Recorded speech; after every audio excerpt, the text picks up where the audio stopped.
Hürmetli tiyatro suyuvchilarimiz. Biz Doniyor bilan o'tiramiz. Bizning teatrda hozir eng yaratgan spektaklimiz ol suyasizmi, suymaysizmi degan spektakl.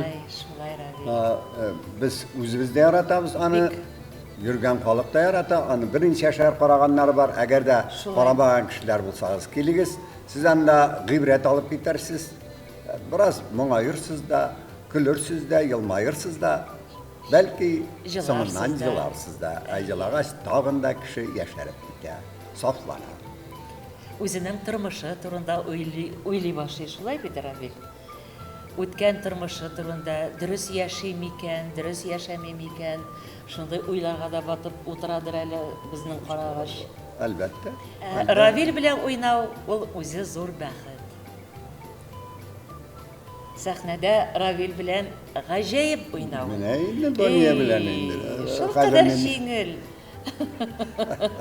Hurmatli tomoshachilar, spektakllarimizni kutib qolamiz.